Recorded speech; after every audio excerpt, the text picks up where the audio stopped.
Hello everyone, welcome to English Shorthand classes. Exercise 3.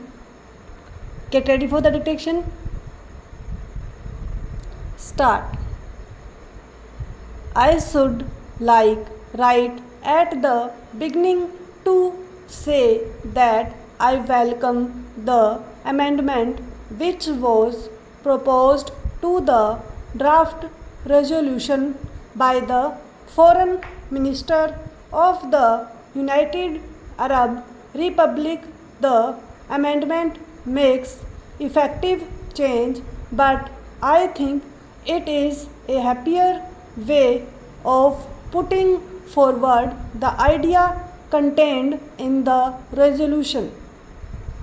When I had the privilege to put forward the resolution from 5 nations before this assembly, I expressed the hope that it would be accepted unanimously.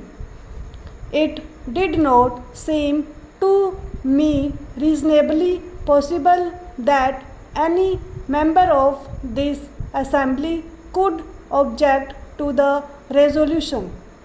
It was straightforward.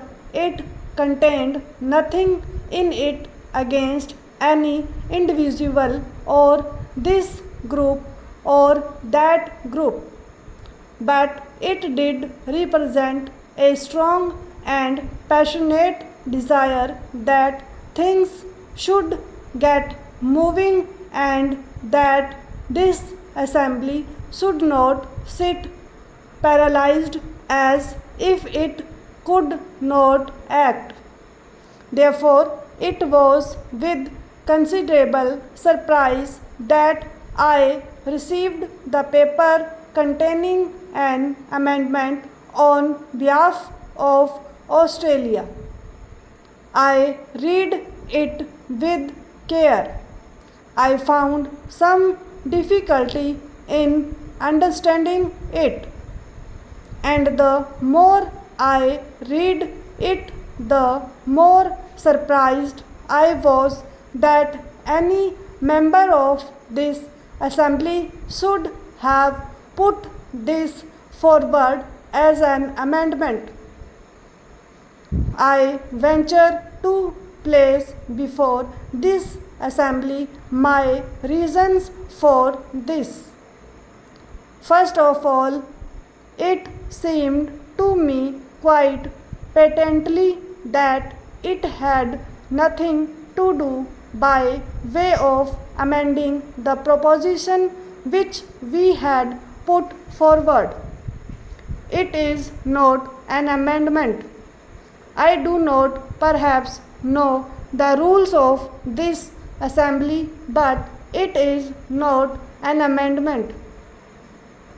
It may be, of course, a separate resolution in some form or another and might have been brought forward and considered by this House.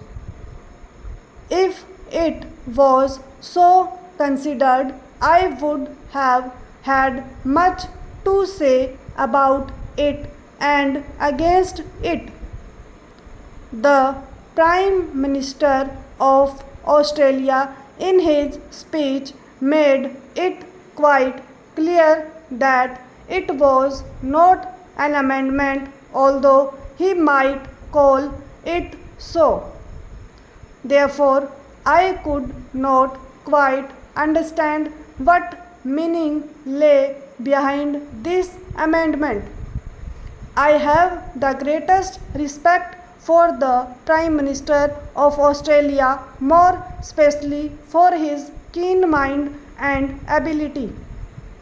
I wondered if that keen mind had not tried to cover up with a jumble of words something which had no meaning at all. I was particularly keen to listen to the Prime Minister of Australia in the hope that he might throw some light on this aspect. Stop.